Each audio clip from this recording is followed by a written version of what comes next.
Hi hello friends, இது உங்கள் வெற்றி ஐஏஎஸ் அகாடமி தென்காசி. நம்ம இன்னைக்கு என்ன பார்க்க போறோம்னு பார்த்தீங்க அப்படின்னா டிஎன்பிஎஸ்சி, டெட், டிஎன்எஸ்ஆர்பி போன்ற அனைத்து விதமான எக்ஸாமுமே யூஸ் ஆகக்கூடிய பொதுத்தமிழ் தான் ஃப்ரெண்ட்ஸ் பார்க்க போகிறோம். நீங்கள் இன்னொன்று நம்மளுடைய சேனலை சப்ஸ்கிரைப் பண்ணலாம் அப்படின்னா சப்ஸ்கிரைப் பண்ணிருங்க. ஓகே, நம்ம இப்போ கொஸ்டின்ஸ்க்கு போயிடலாமா? என்ன பார்த்துருக்கோம் அப்படின்னா பெண்களோட 7 பருவங்களும் அதனுடைய ஷார்ட் என்ன கொடுத்துருக்காங்க. பேதையோட ஏஜ் எவ்வளோன்னு பார்த்தீங்க அப்படின்னா 5 to 7. ஏன்னா அப்போ தான் நம்ம என்ன செய்வோம், நல்லா குழந்தை பருவங்களாக விளையாடக்கூடிய வயசு பேதைங்கிறது.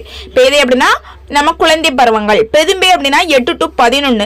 அந்த ஏஜ்ல தான் நம்மள என்ன செய்வாங்க, ஸ்கூல்ல கொண்டு போய் சேர்க்கக்கூடிய வயசு. அப்போ அது பள்ளி பருவம்.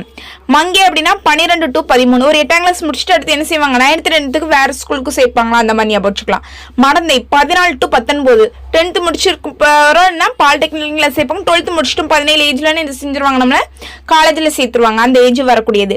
அறிவை அப்படின்னா 20 to 25. நம்ம காலேஜ் முடிச்சிருப்போம் அந்த டைம்ல.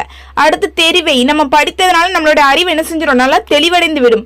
அடுத்து பேரின்மன், நமக்கு என்ன ஆச்சு, படிச்சும் முடிச்சிட்டோம், நம்மளோட அறிவு என்ன ஆச்சு அப்படின்னா தெளிந்து விட்டது அப்படின்னா நமக்கு பேரிலம்மன். அதனோட ஏஜ் எப்போன்னு பாத்தீங்க அப்படின்னா 33 to 40. ஓகே, இது உங்களுக்கு பிடிச்சிருந்தது அப்படின்னா லைக் பண்ணுங்க, ஷேர் பண்ணுங்க. Thank you friends.